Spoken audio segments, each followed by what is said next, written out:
Welcome to Accountants Law Pod, where accounting professionals and law firms converge. Hosted by Lynda Artisani, Sarah Prevost, and Stephen Libhart. Welcome back to the podcast, everybody. And today we're Sarah-less, which feels kind of weird. I don't like it. I don't know. Do you like it, Steve? No, I miss Sarah. We're missing our sidekick.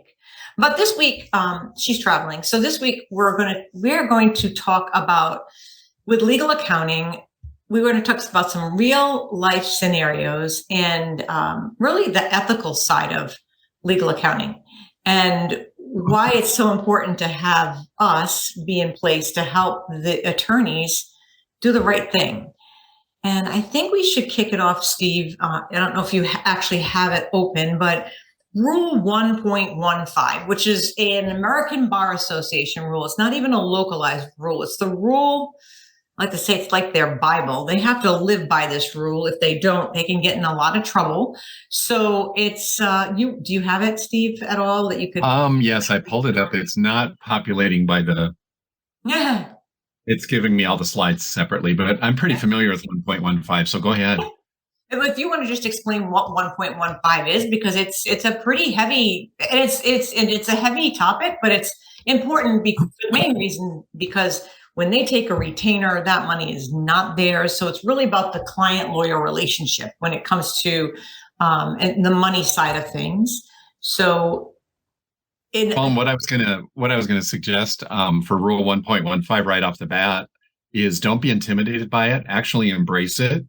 Once you embrace it, you can have this certain amount of pride that you can share the real rule with your clients, because quite often attorneys, they have to test out and get their license, and they have to subscribe to 1.15, and they have to take continuing legal education and all of those things. But day to day, they're really requiring on us to keep them compliant with 1.15 on the back end side with all of the accounting and bookkeeping functions. And so if you can embrace the rule in the state where your attorneys are practicing, maybe you're in Wyoming and they're in New Mexico, you really need to look at the rules where they're practicing. And also, if I ran into this morning, there was a question on Facebook, and the potential bookkeeper was worried about multi-state areas where they practice. And I said, you need to look at Rule 1.15 in all of those states so that you're familiar with it. But boiling it back down, if you embrace 1.15 and really learn it,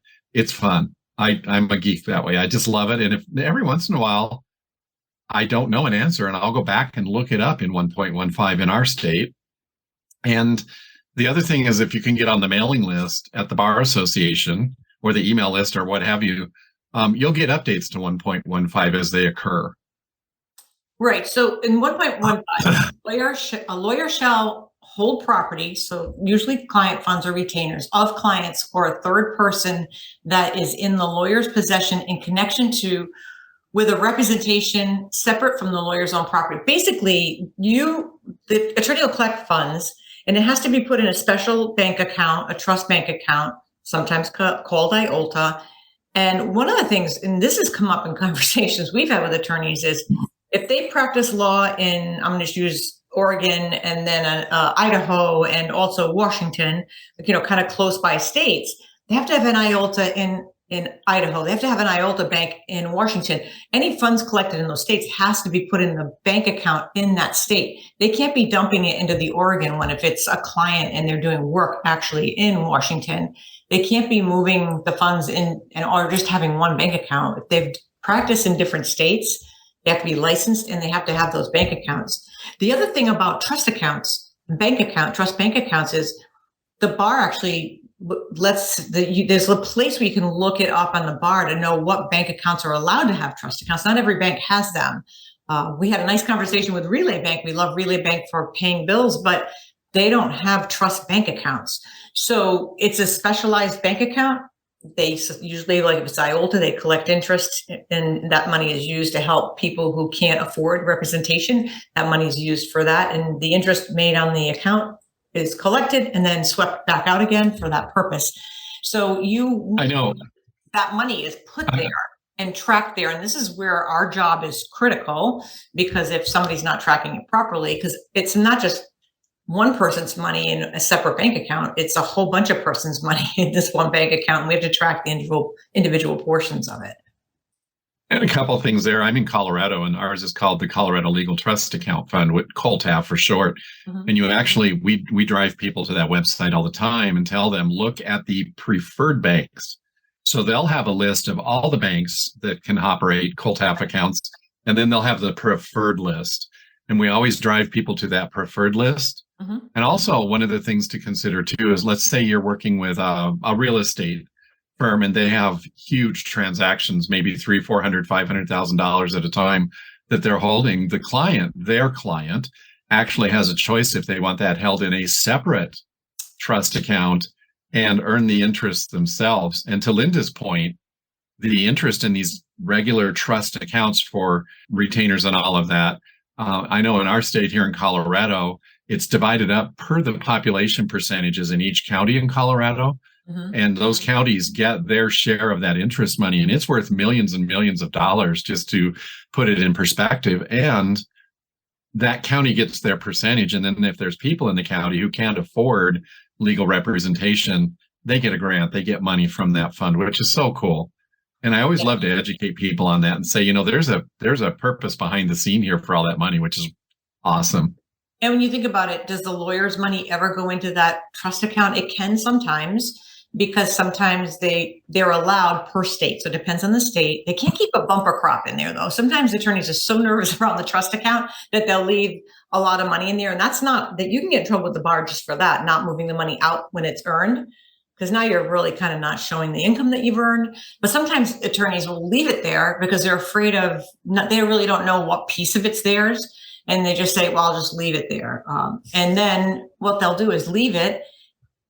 And they're allowed to, usually it's a smaller nominal amount, like a $250. And that's just for wire fees. So if a wire happens and the bank charges a wire fee, they'll take it out of trust. Well, if it's not your money, you have to have a way to pay that, because really it's the law firm that has to absorb that cost. And usually it's a transfer. We transfer money from operating to trust to cover that.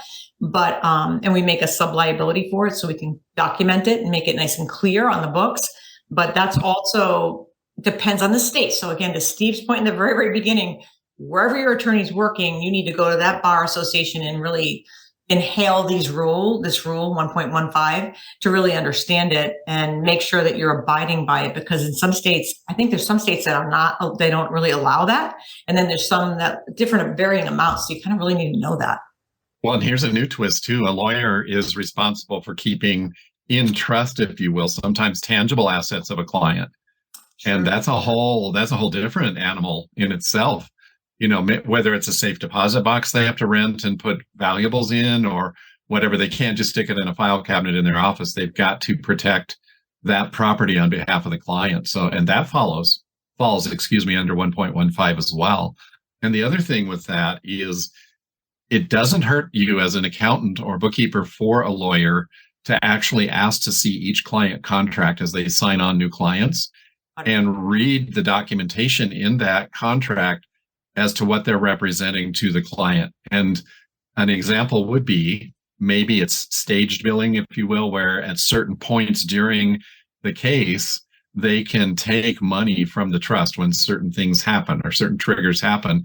And to Lynda's point, if they don't do that, then they are violating their contract with their client, and they are considered to be commingling funds now, because they earned the money at that stage in the process, and now they're not taking it. And so they're commingling the money. So they're if you're thinking about doing this, don't let it intimidate you, but learn the heck out of it so you can understand what's going on. What's really fun is to look at those contracts and see what's going on. Obviously, you have to keep it confidential, but to see what's going on and to address it at that point if they don't take the money. If I see a really complex contract, I'll go ahead and tickle it out on the calendar or whatever software we're using to track things. And if I don't see it happen, then I can ping the attorney and say, hey, you need to take $5,000. You just earned it. Or have you changed the focus of the contract and we don't know about it? That's an extra value-added service, which really backs up the money that we're charging to do this type of work. Right, exactly, because your generic bookkeeper might not even go that deep. And with this Also, Steve, and we've seen it so many times. We'll say, why didn't you move? We found money here that you need to move out. Why didn't you move it? Well, I knew my trust was such a mess. I didn't want to overstate any of the accounts. So I just didn't transfer it. I just figured leave it in as a cushion, or we've heard other terms that they call it that. So you really want to make sure, because you really are commingling funds if you leave it behind. Another thing, Steve, that to consider, when is it okay for an attorney to move funds out of trust into their operating account? When they've earned it. Correct. When they've earned it. Do I get 10 points? You get 50 points for that one, because it's so true, right? So it's a timing thing. We've had that conversation with attorneys, because they'll see the money hit inside of Gravity Legal or Clio, and they'll see, oh, it came in, the payment's transacted, but it's not there yet. And it might take a few days. And we're just like, just don't move the funds until the funds are actually in your possession. They're in that account. Don't go moving them out. I mean, it's a timing thing, or even with a personal injury a case or matter, when they get a big windfall, you have to calm them down and tell them to take some days for that money to come in. We've seen it where checks have bounced from insurance companies that are pretty well known, and you don't think the check's going to bounce, but they do. So you really want to be careful there that you don't start. Here's my 50-pointer for you. So here we go. Uh-huh. The attorney gets a settlement from ABC Insurance Company on behalf of the client. It comes in, it's $200,000, goes into the bank account. In the scenario where you're saying you have to slow them down and make sure that the fund's really clear, and my disclaimer there is always talk to your bank officer, not just customer service. Talk to your bank officer, have the relationship with them, but I'm digressing a little there. The money's in the bank. It arrived yesterday. Can they loan money out of their operating account to the client and then make it up later from the money that was deposited in the settlement? Go.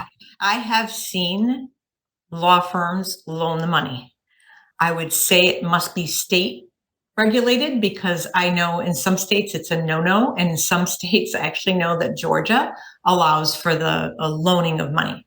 So I just don't like the practice of it. I've seen it loaned before the matter has been finished. So what if you don't win? Then not only have you lost the case and you've lost all the expenses, but now you've probably lost a loan, right? I mean, that's my answer. I don't know if that's a 50-pointer or not, but I have seen it done. And I looked up the law to see it's allowed in a specific state. You really need to know these different state rules. I mean, that's the big caveat here, is you really need to go and look at whatever state your attorney is practicing in to understand it. Because I've seen it as well where some attorneys, I'm thinking Texas, they actually pay the client expenses, depending on the type of law, from the client's retainer. Where in some states you can't do that. It has to come out of the operating and it has to be rebilled back to the client. So there's a lot of rules. There's a lot of rules. And to that point, if you're new to this, but it really intrigues you, then just take on clients in your state and become the end-all, know-all for your state and what the rule is, and then branch out from there once you've got your confidence. True. So I'll give you a couple scenarios here if I could. We had one attorney end up in an audit over a penny. We had another attorney end up in review because they took cash over a weekend and put it in their operating account. And the reason that they did it, they said, was because they didn't have a debit card to put it through an ATM into the Coltap or the trust account. Did they instantly transfer it? No. To which I responded to her, because at that point she said, well, I earned it. And I'm like, well, no, you didn't. Because we have to document the path, right? Because we want to make sure we document the path. And I mean, it happens. Every day an attorney does an oopsie and puts a retainer into the wrong bank account. I swear, it seems like every day that I see them putting it in the wrong bank account. I'm like, clearly it's a retainer. And I've seen law firms where they don't have law pay set up properly. And so it's flooding into the operating, and then they're transferring it right away. And it's just and mistakes happen. And so messy, because if you mess it up or they're using, the other one I've seen is Intuit Merchant Services. So they know they can't connect it to a trust account. So they connect it to the operating account, and then they're doing the same thing, moving it over. And it's hard for us to book all that in because we have to tell the story, right? They get audited. We have to explain the story. And in that case, if you start to see something like that, that's when you say, stop and look at them and say, look, Intuit Merchant Services should not be connected to, especially we've seen it, people do it to a trust account, but if it is to operating and you're collecting trust funds, it should really be, you should have like Gravity Legal and have that take care of the trust side. Any accounts receivable type of transactions can be held and processed through merchant services, but you should just keep it pristine and clean. I've had that discussion with attorneys that do like a bulk transfer. I have one, I adore him. He's like, I just do one off. I get the money, it goes over for each individual client. If we find something was, we're doing a cleanup and we found some different mistakes and we see that this one and this one and this one he never paid himself for, he's going to make those transfers individually. And we're going to put a lot of notes in there because 5 years from now, if we get audited for this year, I want to be able to explain what happened. Well, in cleanups, that's where we find a huge amount of the errors being made is when they're doing those bulk transfers. Yes. Let's say $50,000, which is broken down amongst 20 different clients. Inevitably, almost every time there's errors in there, and you have to train them, as painful as it is, individual client by client transfers to keep it clean. It's what makes us the expert. It's what makes us valuable to these clients when we are educating them on it. And I always like to say to them, I'll go back to your example of putting a padding in the trust account or leaving money in there. I have one now, or we have one now that is talking to us about doing a cleanup of their trust account, and you get lots of those. And he wanted to put a huge amount of money over into the trust account to protect it while we were doing the audit. And I said, well, what I want to talk to you about is if you're in a scenario where you're in that much trouble because it was a huge amount, perhaps you need to either self-report that you've got this issue and let them know that you've hired us to clean it up and see what they say, which they'll probably leave you alone and give you a period of time for us to do the work and report back. Or you need to think about, it's easier to tell us about all your skeletons in the closet than it is the regulatory folks. So we're on your side here. So don't hide anything from us. Right, exactly. And I see a sigh coming out of you. Well, I just thinking of some of the things I've seen. And one of the other things too is how long do you keep the records? How long do you hang on to the records? And we have a rule, 7 years, sometimes forever.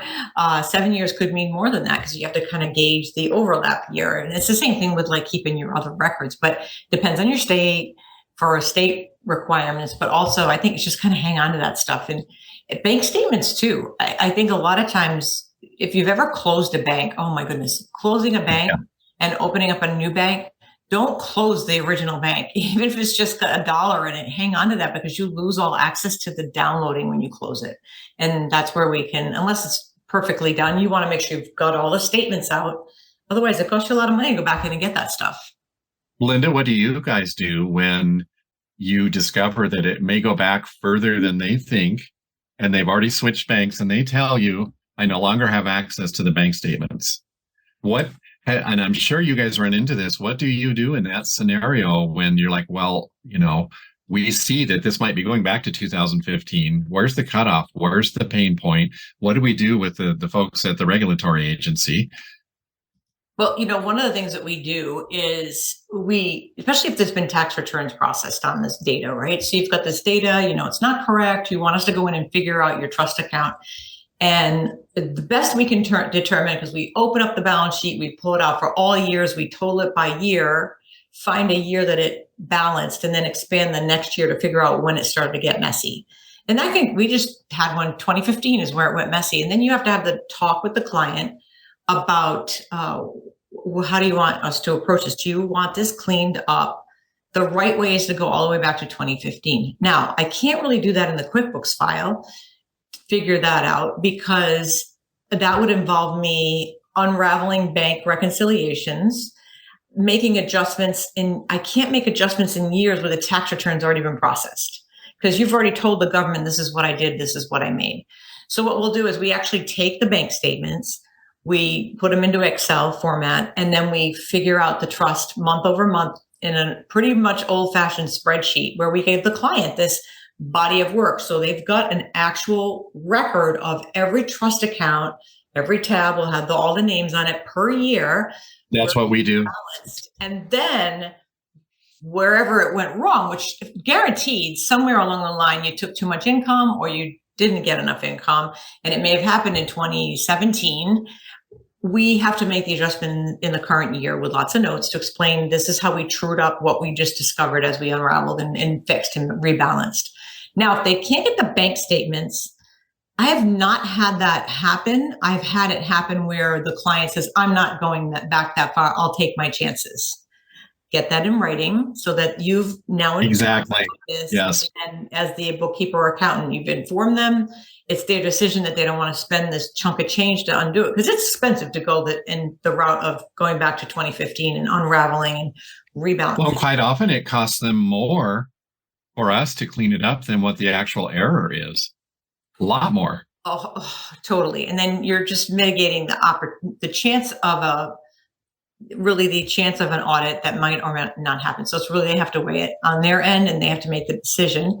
If they make the decision, I want the decision in writing so that I've informed them. Now my duty's done. I've told you that this is what we see, this is what we find, and this is where we're going. And sometimes they'll say, where is it as close as it gets? So if you can get it to like under $100 where it's off and you can't quite determine it, that might be where your line in the sand is, where you go forward from. Really is a decision that's made, I think, between the attorney and us, and it's really a personal decision, but between the law firm and us, whether they want to go all the way back. We've had some that have gone all the way back. Sarah did one that was done on ledger paper, that they wrote all these names on ledger paper and handwritten, and she had to figure it out. And that one was pretty difficult because it was all handwritten, but it was there and they rebalanced it. But the problem is when they change banks and when they go down the road of they've changed a bank because they think that's going to fix it for some reason. I don't understand the logic behind that. But I close it and reopen it. But if you didn't know what was here and you're reopening it, moving all those funds over here, well, you still don't know what was in it. That doesn't fix anything. And a lot of times there's really a real big mess happens because they don't know how to, they either leave that bank account ongoing, even though it was Bank of America and now it's PNC, or they completely shut it down and start it up. But nobody ever does it the right way, where they book in the individual amounts and then the individual amounts over here as you move it over. That's the right way to do it, is to journal. Well, and quite often we've seen people tell us, well, I want to go ahead. This is in the front end of the project. I want to go ahead and just switch banks now and start all over. And you have to put the brakes on, say, no.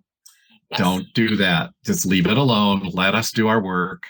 Quite often I've seen this more than once where an attorney will say, oh, you can probably have this done in 2 or 3 weeks and, for $1,000 and we're done. And it's like, no, we don't know what we don't know until we get into it. And, then I really sometimes make the scenario a little more, I add a little more beef to it, if you will, on the front end, saying, these are some of the experiences we've had because we're the experts and we've been doing these a long time. Yeah. These are some of the experiences we've had, and I can answer that, or I can challenge them on that. It's not going to take 3 weeks. I can tell you right now. Again, we don't know till we get into it, and we're going to keep you informed. Always keep them informed. One of the things we do too is when we're looking at the body of work, we're going to look at, because sometimes in the beginning, there's not as many clients. And as they get further and deeper into the years, there's more activity. So when we're trying to price this out for a client, we're going to look at the most recent year's transactions and kind of to figure out pricing, because a lot of times people do this hourly. And I don't know how, that's such a pain in the neck to do. I don't like to do anything hourly, but it is. Yeah, we kind of look at what we would charge for that 1 year and kind of gauge percentage wise, like, well, this is what I know would take. If it's going to take me this much to unravel a month, multiply that by 12, here's your job. And then if I look at it, I can kind of gauge it back to going back, and we've won on some and we've lost on some, but I can tell you that if the bookkeeper remains the constant, where the issue ran in the prior bookkeeper, you find the issue, you start to see patterns. So it's like, oh, here's where she did this again, or, oh, here's where he did this again. And this is, oh, that's his pattern. And then once you start to see the patterns, you figure it out. So when you see it, you know that, oh, they booked this money came into operating and they booked it to a trust account, or vice versa. The money came into trust and they booked it to a P&L account. Well, that's wrong. Right. So you have to really look at that. And it has to do wire fees, the deposits going into the wrong bank. There's many reasons why this stuff gets messy, but this is kind of our job security, because this is definitely, I mean, last year, California really enforced a rule with the accounting of it. And they really strengthened, it was always there, but they really strengthened that rule about reporting and having this documentation. And we had a flurry of calls from clients in California for their compliance piece, because they were solos that just really weren't paying attention to it. They start out in a spreadsheet and then they just kind of let it go and they're working. They don't want to do this. And the next thing you know, they haven't kept up with it. And then they're behind and they realize they need to take care of it. So we did have that happen last year. And don't they have to sign a document in California now on an annual basis that says they're in compliance? Yep. I'd love to get my hands on that document and see what it says. Well, we can pull that up, because we have that link. Yeah. Don't forget, we have that link to all the bar associations, which maybe right. add that to here. So if anybody's looking to find the compliance rules for each state, the folks at My Case put this beautiful map of the United States together, and links to all of them, except for Florida. Florida just doesn't work, I think. But we're always going to be the stubborn state. But yeah, and and a lot of this is really all compliance stuff, and it's really three-way bank reconciliation, not an easy task. We want to get these pieces done. If you're an attorney listening today, ask your bookkeeper for that three-way or two-way bank reconciliation, depending on if you have the external software. If you don't even know what that is, we had someone ask us the other day, well, what's the third part? I don't understand what the third part is, And if they don't know what that is, or you haven't been presented with that, because it really, unless you're using like a Cosmolex software, an all-in-one, or in my case, all-in-one software, it can't be produced in the software. It has to be an external document. And you really want something that tells the story again of these transactions were in transit, expected to clear in the next month. And that's the other part too, is you want to, and I don't know when this show will land, but if it lands in January or December, you want to make sure that you go through the list with your client and go through all the uncleared transactions for 2023, the ones back, anything from 2022, 2021, you really have to address if it's in trust and it hasn't cleared. Absolutely. This is part of their compliance. This is part of what they have to do. And if they're not looking at that and they're just leaving it, they're like, the person didn't cash a check, who cares? You have to care. And especially Massachusetts is another state that really is stepping forward and saying, you can't just ignore the fact that, and it's hard if somebody's got 30 cents in their trust account and you sent out a 30-cent check and the client doesn't cash it. You have to exhaust all efforts, and pretty much each bar will give you the guidelines and the rules on this, and you have to follow those rules. And if you don't know them, look them up, because it's important. We have one right now with a personal injury firm where there was 30 some odd dollars and change left. And I argued and argued and argued with them. And they were like, well, just put it to revenue. And I'm like, no, it's not your money. You didn't earn it. And we're not going to get rid of it that easy. So they sent the check to the client. The client cashed it, but the bank cashed it for the wrong amount. And now we have 2 cents remaining in the trust account. And I have to go back to them and say, now you have 2 cents that you have to deal with. Oh. It's that scenario. If something's going to go wrong, this client's going to have everything go wrong, Yep. And it's true. I've seen it. I can't tell you how many times I've seen a penny on the list where there's a penny left. And what do you do with that penny? It costs you more to get that penny to the client. If they But you have to show reasonable effort. How high is the probability of somebody cashing a check for a penny? Right. But they have to do it.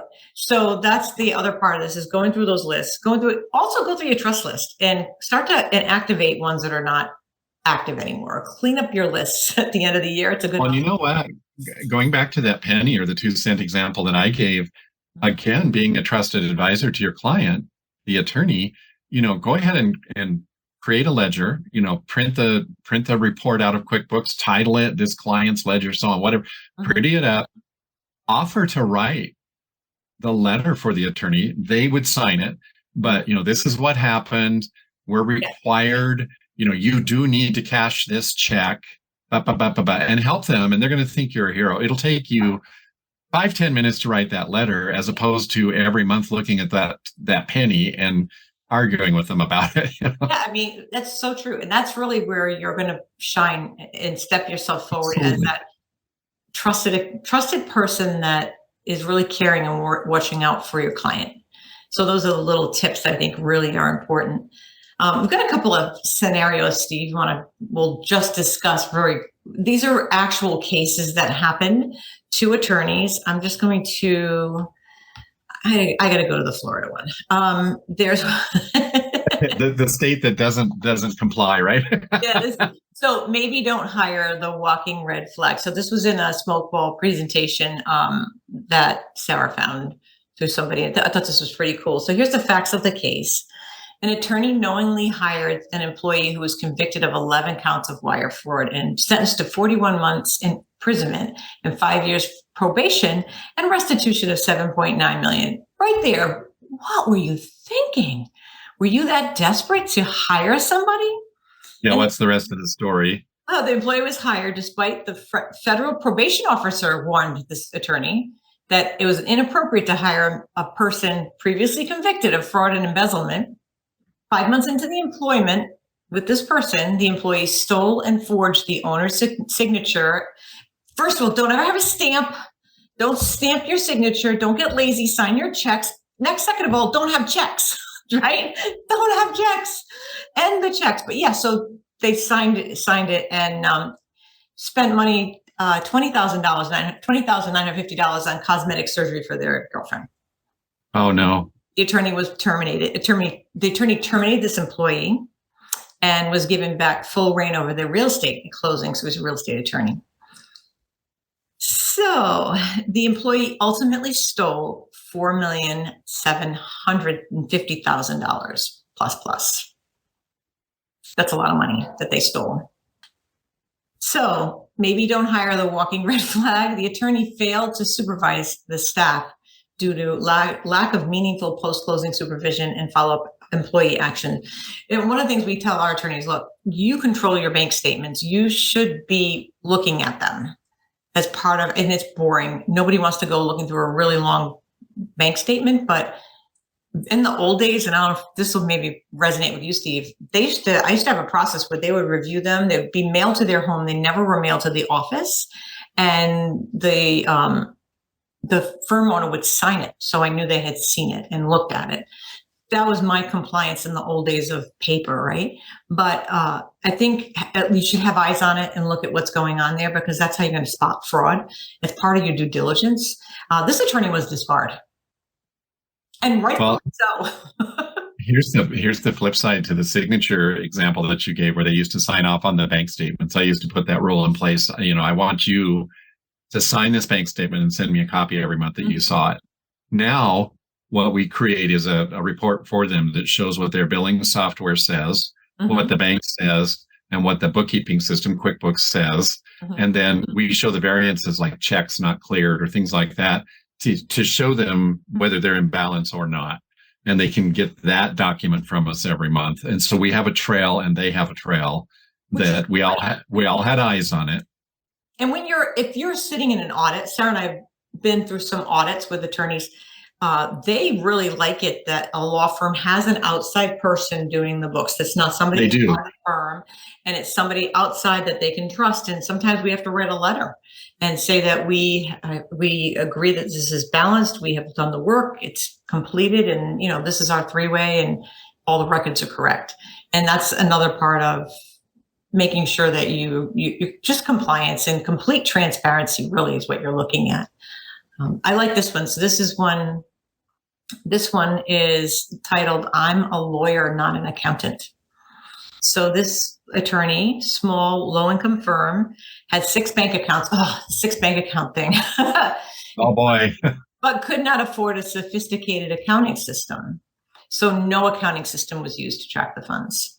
So no QuickBooks, no Xero, no paper, nothing, no Excel spreadsheet. So the attorney left enough extra funds in the trust account to make sure the client's funds will never be used. So, that whole padding issue. And so it never was misused, and compensating for a previous mistake. So he did this because he had a problem where somebody had made an error and he never wanted that to happen. So he just left extra in there. So the attorney also deposited an insurance check into IOLTA for reimbursement related to property damage. The attorney did not withdraw any earned fees in a timely manner. And I think sometimes attorneys don't think that this is a thing, that leaving it in there is not a big deal. They don't think of it like, hey, I'm not taking too much, so I'm cool, I'm good, right? Even if I leave it there, it's okay. But you can't leave it there because money you've earned and now you're not showing what you earned. It's just like hiding funds if you're a contractor getting paid in cash, right? That's hiding income. And the government doesn't look too happily on anybody who hides their income. So didn't have accounting. So his whole excuse, or I would say behind all of this, is, hey, I'm an attorney, I'm not an accountant. So what are you going to do to me? I'm not a bookkeeper, right? I'm not a bookkeeper. But you as the attorney you are the end of the line. You are responsible no matter what happens in your business. Yep. And he failed to acknowledge wrongful misconduct either. He just I didn't do anything wrong. I just left the money there. Investigation failed to conclude that the funds had remained intact and were not expended on operating expenses or commingled with any other funds. His discipline was a 30-day suspension. So he did get suspended from practicing law for 30 days. So we just had this morning one surface where we saw that the check was written out of the trust account to the firm, but never deposited in the firm. Wow. Okay, so we started digging. They happened to use Clio, so we started digging into the ledger in Clio to go backwards and see what happened, and everything looked good there. Everything looks good in the QuickBooks file, but it's never been deposited. It's from a past year. So we have had to reach out today to the client and say, where did this money go? Because it's not reported as firm income, yet it's made out to the firm. It's not posted to a client reimbursement account because it's made out to the firm, but we can't find it there. So to your point, what'd you do with it? And so we find these scenarios all the time. They're real, folks. They happen. And this is if you like puzzles, if you like to sit down on a Saturday night and do a big jigsaw puzzle, this is good work for you to get into. Do you have another example? I mean, I just love these. I know. I'm sure we could dig more case matter up. But this one, there's one more that's an attorney that had hired an independent bookkeeper. So kind of hiring like we are outside the firm. This person oversaw the trust account using Quicken. And after 5 years, that bookkeeper quit the firm, and the attorney discovered that the trust account had not been reconciled for 6 months. Okay. For 6 months, he probably paid for it, and it never was reconciled.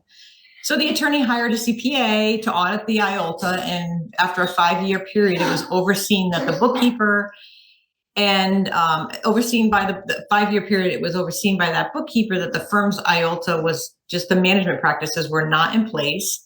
So what was discovered? $75,000 in stale checks related to real estate transactions payable to the firm for insurance commissions was found. And there was $32,000 balance in the attorney fees as unearned. So the attorney had commingled business funds and client funds because they had it all in that trust account, not showing as revenue again. They failed to safeguard the funds that were in place, didn't maintain accurate records, did not reconcile in a timely fashion. So that's the thing. There's a deadline on a lot of these states. I think the only state I think of that's quarterly is like North Carolina. The other states, and that might not even be the same thing at the time it was when I looked at it. I was like, wow. I think it is. Yeah, but most of them are monthly. So you have a duty to get that reconciled monthly. And the attorney claimed he was unaware of the requirements. So saying he didn't know about the law, that's kind of a tough one. Just you're an attorney, you don't know the law around your own job, right? Well, this just brought something to mind that I really want to share as a very valuable piece of advice that I use every once in a while. Within each state bar, there usually is a subchapter, if you will, of a counseling arm of the bar for attorneys if they have drug abuse or alcohol abuse or marital problems or financial problems, which these fall under. It's a confidential way for them to get some help, and they'll probably get the advice to self-report to the actual regulatory agency, and that's not a bad thing. If you're self-reporting, you're telling them, hey, I know I've got a problem, and they're going to give you a little bit of wiggle room to figure it out before they would launch an official audit, unless it's such a giant mess that they have to jump in right away.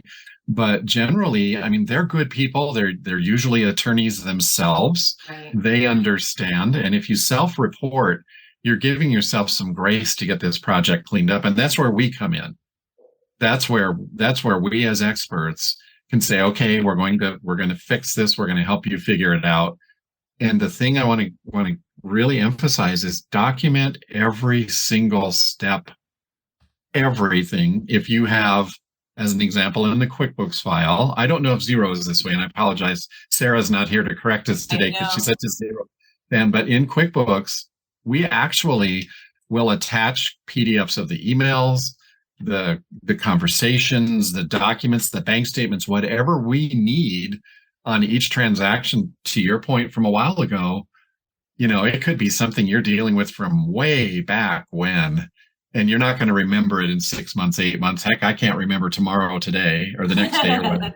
You know what I'm trying to say? But, really document as much as you can. And in our scenario, we're still charging, we charge retainers for cleanups, but we're still in the hourly scenario. I like that hourly scenario until I really know what I'm dealing with.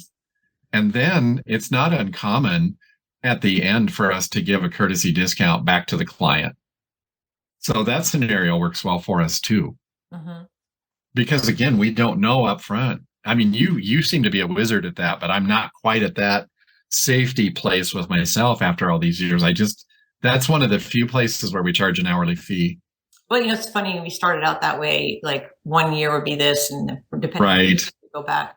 But and I don't know, Sarah and I just want to and we actually, when we're pricing it, we look at it, and we don't always get it right. There's times that we probably didn't make money, and times that we made more money than we probably should have, but we just cruised through it, and we didn't think we were going to, or however it worked. But for the most part, we're pretty close to what it should be.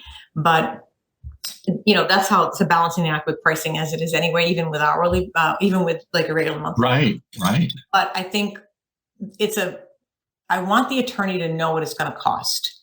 I want the firm to understand what it's going to cost, that it's not inexpensive to dig out of a mess. And you want an expert that knows what they're doing, that will rebalance it. And we've got a whole team. That's all they do is these cleanups, and they do the trust rebalancing. And that's their specialty. They're very good at it. And they figure things out. Sometimes we're like, Sarah and I like high five. I mean, how the hell did you figure that out? I look at it and I don't know how you figured out what the person was thinking, and they're really good at it. They like puzzles. But a lot of times we're just like looking at it, trying to figure out what it's going to take, and the attorneys appreciate it. And sometimes it's a big nut to charge. We could charge upwards to up to $40,000. It might be if it's a big firm with a lot of cost accounting over multiple years, big. And we might not just say, here, we're going to charge you 40. We might charge you 10 at the beginning and 10 2 weeks later. We might exactly. Yeah. But we always get paid up front. We don't ever want to not get paid up front. And we want them to understand what it's going to cost. It's not inexpensive to fix this stuff. It's better to go, even in the beginning, and we've had a few attorneys this year that we've picked up that were brand new. They worked at a big firm. They're starting on their own. It's kind of fun. It's like a startup. And they just said they want to do it right from the beginning. They want to have the right chart of accounts. They want to have everything correct in place. And they know they're going to grow, and they don't want to let it get out of hand. And I appreciate that they're already that mindful about where they are, and they're not kind of organically growing. Then all of a sudden, poof, they've got 20 or 30 employees that they want to start with us in the beginning. And it's kind of fun. That was one of the things I was afraid I would lose when I went to specialize with law firms. I don't know why it didn't occur to me that, you could get startups in legal too. But I was like, I love working with startups and seeing like innovative. I love the excitement. Yeah, it's fun, and it's fun to guide them, right? So you're the person with the experience guiding them through. But you still get that if you're a niche in your practice. You still get variety. That was the other thing I was worried about. I was like, am I going to be bored just doing law firm work? But there's such a variety in the practice areas that you're not bored. Exactly. I just love working with them because they understand the pain of getting documents. They get you your documents. They answer your responses because they understand the pain of not hearing back from their clients. So they're a really good niche to specialize in. But I think this part of the work that we do is such a value because I don't know how much of that is taught to them in school. And I think that sometimes, even if they had this in school and they've been in business for a while, it's good to recommit them to the rules. Don't commingle your funds. And commingling means that not only does it mean that you don't go and use your trust account to pay your payroll, but it also means you don't leave the money in there that's yours because you want to leave a cushion. That's still commingling. You cannot lose fact of that you can't leave it there. That's just as much of an egregious action than, maybe not as much because you're not using somebody else's funds, but in the eyes of the auditor, it's still bad. So you can't leave it there. Let's give an example here. This is the one that I use all the time, and I've seen it happen. Had an attorney maybe 10 years ago now that the IRS came in and seized his bank accounts. And he had trust money in his operating account, and they took it. And he was disbarred for a while. It's that simple. I mean, that simple of a thing can happen, and it does happen. Yeah, you have to be careful. When you have multiple partners and multiple attorneys and they're all putting the money into the bank for you and they put it in the wrong bank account, just that one thing happening makes a boatload of transactions for us to properly report it so that the story is told, So that's important too. And I think to your point, Steve, about making sure that when you're tracking this stuff, if there's emails, I see this $10,000 came in. Who is it for? Oh, that's a retainer for so-and-so. And then, we've got the Licio message. Well, is it a retainer? Should it have been put in trust? Oh, darn, it should have been put in trust. Yes, please move Mrs. So-and-so's money into the trust. I'll move it in the trust account. Please notate that in the records. Take that picture, snip it and stick it right in that transaction. And put the record of it so that if you go back and the attorney goes, why is that there? I never put, then you've got the story that you've told. And if it's audited, you've got the story that's told. I think that an auditor looking at that understands life happens.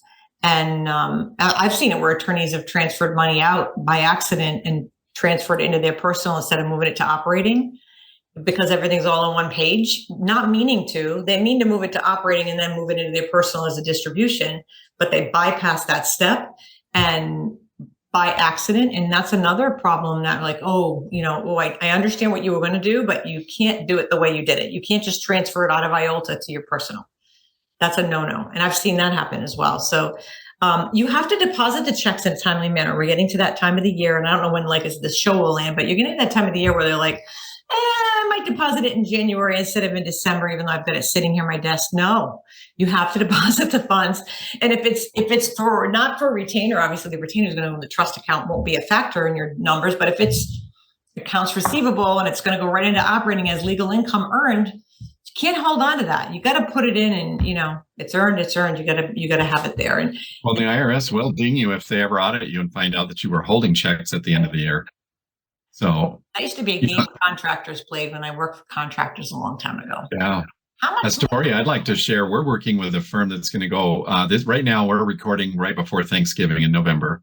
And we have a firm that's going to go online February 1st. So we're really lucky that they're going to come on after the end of the year. But they found us through a State Bar Association class that I did. And we've had the luxury of working with them all these months ahead of time and doing a few things that helps educate them and educate our team, which is really cool, in that we said, okay, these are the software programs we work with and that we recommend, and we'd like to sit in on presentations with both of these vendors and you. So we did that, and then they selected the one that they wanted to use. So now we know ahead of time what we're using. And we currently have them working on putting in all of their clients in this billing software.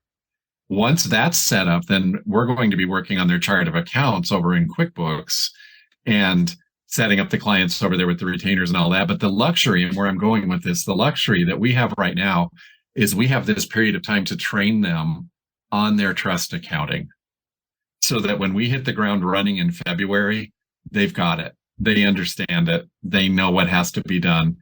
And I love this account for that. I just wanted to share that story because you get all kinds of different scenarios. You do, you really do. And I think one of the takeaways from this discussion is definitely if you're new to this kind of work, being a bookkeeper for a law firm, learn your bar rules, memorize your bar rules, have them somewhere handy so you can refer back to it.